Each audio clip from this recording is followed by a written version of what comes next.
अमेरिकी राष्ट्रपति Donald Trump के सख्त बयान और तेहरान से सुप्रीम लीडर अली खामनेई की चेतावनियां इस टकराव को और गंभीर बना रही हैं। लेकिन सवाल सिर्फ हमले का नहीं है, सवाल उसके नतीजों का है। क्या अमेरिका सीमित हवाई स्ट्राइक तक सीमित रहेगा? क्या ईरान के रिवॉल्यूशनरी गार्ड्स और मिसाइल ठिकाने निशाने पर होंगे, या फिर हालात, शासन परिवर्तन, सैन्य शक्ति और क्षेत्रीय जवाबी हमलों तक पहुंच सकते हैं? मध्य पूर्व में जंग के बादल क्यों नजर आ रहे हैं, वो आपको हम समझाते हैं। दरअसल ये पूरी तस्वीर जो है आप देखिए, मध्य पूर्व में जंग के बादल किस तरह से खाड़ी में अमेरिकी सैन्य जमावड़ा जो है वो देखने को मिला। चारों तरफ से जो है करीब करीब 40,000 से ज्यादा अमेरिकी सैन्य जो है इस वक्त वहां पर मौजूद है, पिछले 24 घंटे की अगर बात की जाए। दूसरी तरफ एयरक्राफ्ट कैरियर और फाइटर जेट जो है वो पूरी तरह से तैनात। यूएसएस अब्राहम लिंकन युद्धपोत जो है वो भी पहुंचता हुआ नजर आ रहा है। फिर कूटनीति फेल तो क्या सैन्य विकल्प ही रास्ता बचता है? क्योंकि बातचीत की टेबल पर जो है बातचीत की जा रही है, कोशिश की जा रही है, लेकिन जो समस्या है उसका समाधान होता हुआ नजर नहीं आ रहा है।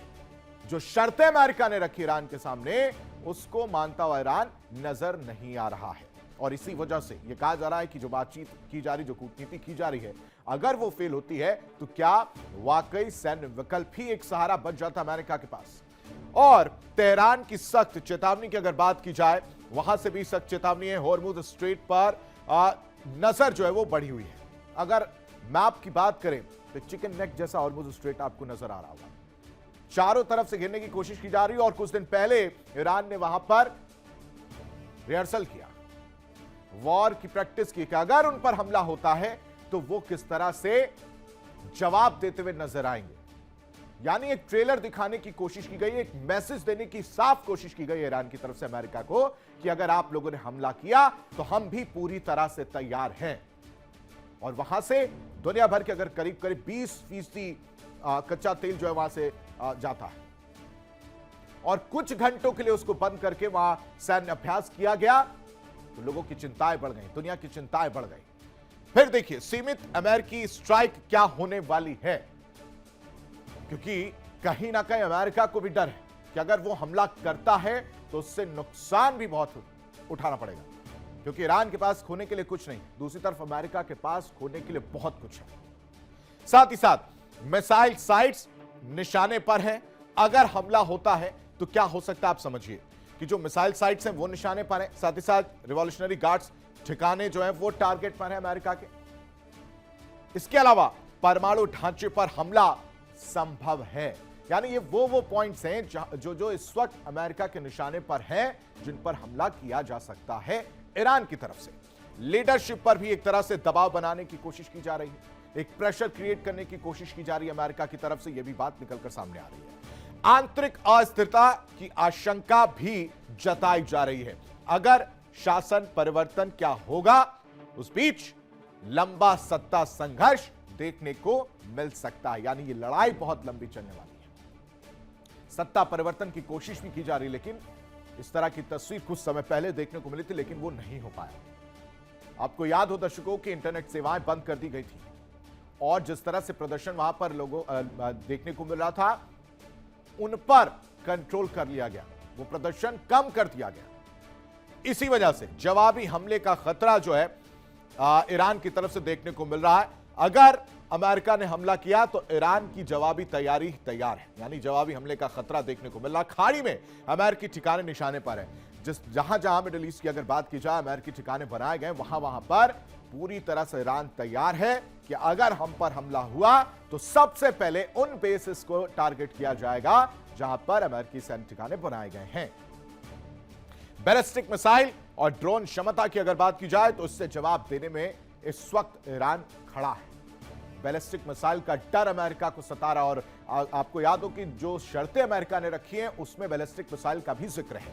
क्षेत्रीय सहयोगी भी खतरे में नजर आ रहे हैं। जो लोग अमेरिका को हेल्प कर रहे हैं किसी ना किसी तरीके वजह से, वो पूरी तरह से खतरे पर नजर आ रहे हैं। ईरान के भूगोल की अगर बात की जाए तो जाग्रोस और अल्बोर्स की ऊंची पर्वत श्रृंखलाएं जो नजर आती हैं, विशाल रेगिस्तानी पठार और जमीन के नीचे बने मिसाइल नेटवर्क नजर आते हैं। किसी भी जमीनी हमले को लंबा, महंगा और अनिश्चित बना सकते हैं। और इसके साथ ही हॉर्मुज स्ट्रेट, जहां से दुनिया के बड़े हिस्से का तेल गुजरता है, और अगर बाधित हुआ तो वैश्विक ऊर्जा बाजार में भूचाल आ सकता है। यानी यह संघर्ष सिर्फ दो देशों के बीच नहीं रहेगा दर्शकों, इसका असर पूरे पश्चिम एशिया की स्थिरता, वैश्विक अर्थव्यवस्था और तेल की कीमतों पर पड़ सकता है। और इसीलिए हम कह रहे हैं कि क्या दुनिया एक और बड़े युद्ध की दहलीज पर है, या कूटनीति आखिरी पल में बाजी पलट देगी। क्योंकि क्यों जमीनी हमला मुश्किल है, आप वो भी समझिए।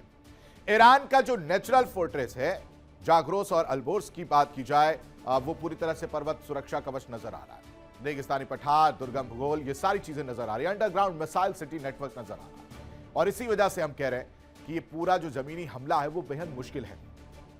क्योंकि जियोलॉजिकल वे में अगर ईरान को देखा जाए तो वो पर्वत से ढका हुआ है, तो जमीनी स्तर पर लड़ाई लड़ने की कोशिश अगर की जाती है अमेरिका की तरफ से, तो वो भी बेहद नामुमकिन नजर आ रहा है।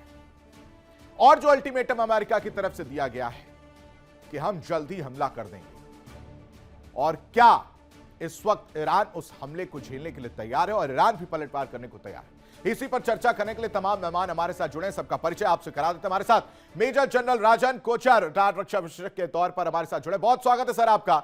हमारे साथ विंग कमांडर आलोक सहाय, रिटायर्ड रक्षा विशेषज्ञ के तौर पर जुड़े हैं। बहुत बहुत स्वागत है सर आपका भी। हमारे साथ डॉक्टर महेंद्र सिंह, विदेश मामलों के जानकार हैं, हमारे साथ जुड़े हैं। बहुत बहुत स्वागत है सर आपका भी। सबसे पहले मैं रुख करना चाहूंगा मेजर जनरल राजन कोचर जी का। राजन सर, इस वक्त की तस्वीर हम देख रहे हैं कि किस तरह से दबाव, किस तरह से प्रेशर, किस तरह से बातचीत विफल हो रही है और प्रेशर क्रिएट करने की कोशिश की जा रही है। जो अल्टीमेटम दिया गया है पिछले 10 दिन, यानी अगले 10 दिन की अगर बात की जाए, पिछले 10 दिन तो प्रेशर बनाया गया, अब अगले 10 दिन भी बेहद महत्वपूर्ण रहने वाले हैं। क्या वो वक्त आ गया है, क्या वो समय आ गया है कि अमेरिका वाकई जा रहा है ईरान पर हमला करने? धन्यवाद आशीष, आपने प्रोग्राम में मुझे इनवाइट किया। जो अभी तक हम देख रहे हैं कि अमेरिका कोशिश कर रहा है लड़ाई को रोकने के लिए या इसको शुरू नहीं करने के लिए, बिकॉज उसके बहुत रीजंस हैं अमेरिका इसको ईरान पे क्यों नहीं हमला करना चाहता। सबसे पहले उसका रीजन है कि अमेरिका का ऑब्जेक्टिव क्या है। क्या वो इसको ऑब्जेक्टिव हासिल होगा एक ईरान के ऊपर अटैक करके, वो उसके ऊपर एक क्वेश्चन मार्क, एक प्रश्न चिन्ह मैं लगाता हूं, क्योंकि आप रिजाइम चेंज नहीं कर सकते। वो एक मेन ऑब्जेक्टिव है अमेरिका का, और जब तक आप बूट्स ऑन ग्राउंड लेके अंदर नहीं आएंगे आपका रिजाइम चेंज पॉसिबल नहीं है।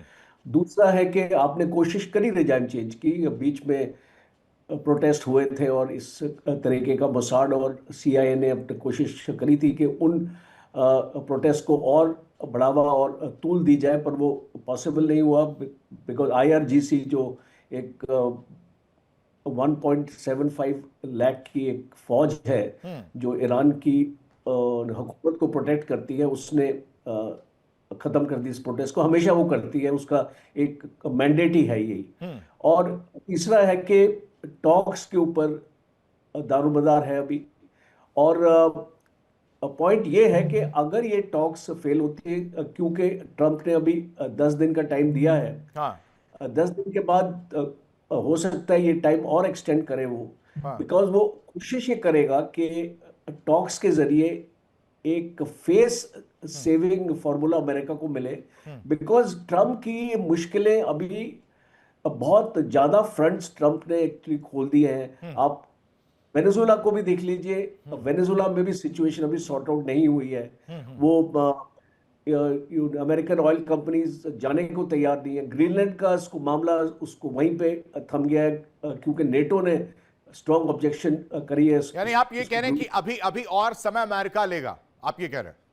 इसको मुझे ये लगता है कि ये अमेरिका जितना इसको डिले करेगा वो इसको करेगा, और अल्टीमेटली आतम सर, और आलोक और सर, और जो सर कह रहे अल्टीमेटली हैं, जो सर कह रहे हैं कि अभी भी अमेरिका जो है कम से कम और समय लेगा, क्योंकि चारों तरफ से तो अमेरिका हर जगह वॉर में जो है उलझा हुआ है, और ईरान पर अगर अमेरिका हमला करता भी है तो क्या ये वाकई सही समय आ चुका है अमेरिका का हमला करने का या नहीं, या अभी और वक्त लेगा, जो सर कह रहे हैं? आशीष जी देखिए, मैं ये मानता हूं कि जिस तरीके से जिस स्तर पे मोबिलाइजेशन किया गया है वहां पे, वो जी। थोड़ा सा डिस्टर्बिंग है। वो ये दर्शाता है कि अमेरिका मन बना चुका है कि ईरान से हमको अब निपटना ही पड़ेगा। हम्म। क्योंकि देखिए, जेरार्ड फोर्ड की जब वहां डिप्लॉयमेंट हुई है, हाँ तो ये जो एयरक्राफ्ट कैरियर है, इनके 200 दिनों के बाद नहीं, इनकी एक मेंटेनेंस होती है, डॉकिंग की जाती है। हाँ हाँ। ये 240 दिन से भी ऊपर हो चुका है। इसको इमरजेंसी में वहां से तुरंत रवाना किया गया। हम्म। ये एक तरह का record non stop non maintenance पे ऑपरेशनल मिशन पे इसको भेजा गया है। हम्म। उसके अलावा जिस तरह की मोबिलाइजेशन वहां के बाकी बेसेस में हुई है, देखिए 160 के आसपास तो सिर्फ फाइटर और जहाज, इस दो एयरक्राफ्ट कैरियर्स पे हैं। इसके साथ साथ कितने युद्धपोत हैं इनके साथ में।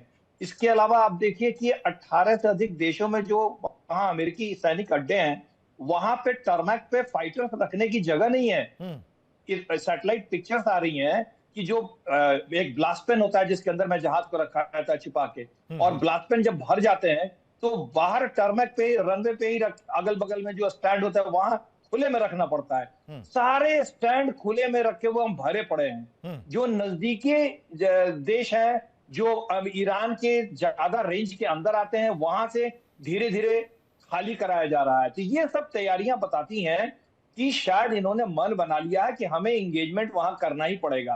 और इसका कारण मुझे ये लग रहा है कि देखिए, अगर ये अब नहीं निपटेंगे ईरान से, तो आगे भी नहीं निपट पाएंगे। आगे ईरान और भी शक्तिशाली हो जाएगा, फिर इतना भी उलझना संभव नहीं हो पाएगा। अभी ईरान की स्थिति थोड़ी खराब है, फिनेंशियली वो काफी डाउन है। वहां पे उपद्रव मचा हुआ है, लोग विद्रोह कर रहे हैं वहां पे। ठीक है, आईआरजीसी ने उसको कंट्रोल किया है, लेकिन लोगों में काफी काफी विद्रोह की भावना है। विश्व के विभिन्न शहरों में सारे ईरानी रोड पे आ गए। तो इस समय एक माहौल बना हुआ है। हाँ, ये जरूर है कि ट्रंप चाहेंगे कि सीधे युद्ध न करके, अगर जब तक दबाव डाल करके बातें मनवा ली जाए तो बातें ठीक है। मनवा, बिल्कुल, अगर वो जो नहीं, शर्तें रखी हैं वही तो मनवाने की पूरी कोशिश है अमेरिका की। लेकिन वो दो बार तो वार्ता में जो समझ पा रहा हूं, पढ़ पाया, वो तो दोनों बार फेल हुआ।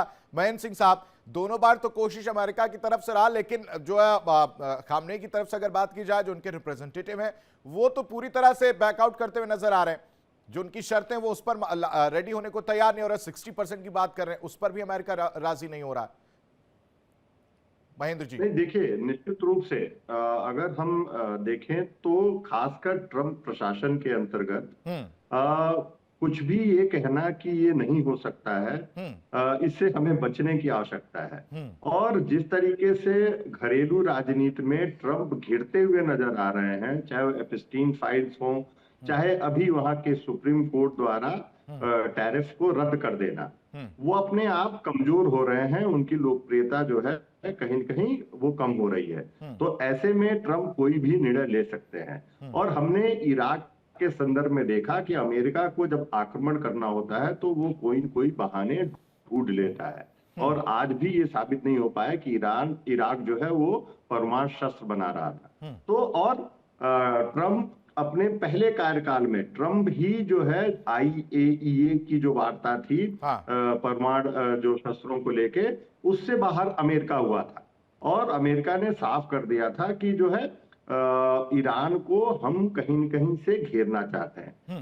दूसरी बात, जिस प्रकार से इजराइल ने पहली बार ईरान के जो परमाणु जो प्रतिष्ठान थे उसके इर्द गिर्द बमबारी की, और बाद में और एक मोबिलाइजेशन अमेरिका को उस समय भी करना पड़ा, और ईरान ने भी रिटेलिएट किया फेज सेवर की तरह। तो ऐसे में ये काफी जटिल परिस्थिति बनती जा रही है। लेकिन ईरान भी, खासकर जो खमैनी सरकार है, उसने बार बार ये संदेश दिया है कि वो किसी भी हद तक जाकर रिजीम चेंज के लिए तैयार नहीं है। और कई प्रदर्शन किए गए और आरोप भी लगे कि वो पश्चिमी देशों द्वारा, अमेरिका द्वारा प्रायोजित प्रदर्शन है, उनके समर्थन से प्रदर्शन है। लेकिन ईरान की वर्तमान जो आप कहें इस्लामिक कट्टरपंथी सरकार है, उसने उन प्रदर्शनों को रोकने में कामयाबी हासिल की। हाँ, कितनी जाने गई ये निश्चित रूप से चर्चा का विषय है। हाँ। तो ऐसी स्थिति में ये साफ आप नहीं कह सकते कि ट्रंप जिस प्रकार से, खासकर जो अभी सुप्रीम कोर्ट का जिस तरीके से निर्णय आया है और उनकी पूरी की पूरी जो टैरिफ पॉलिसी है उसको खारिज कर दिया है सुप्रीम कोर्ट ने अमेरिका के। देखिए इंडिया डेली 24/7 अब आपके स्मार्ट टीवी पर। इंडिया डेली मौजूद है सभी डिजिटल प्लेटफॉर्म पर लाइव और लगातार। इंडिया डेली 24/7 हर दिन राष्ट्र को समर्पित।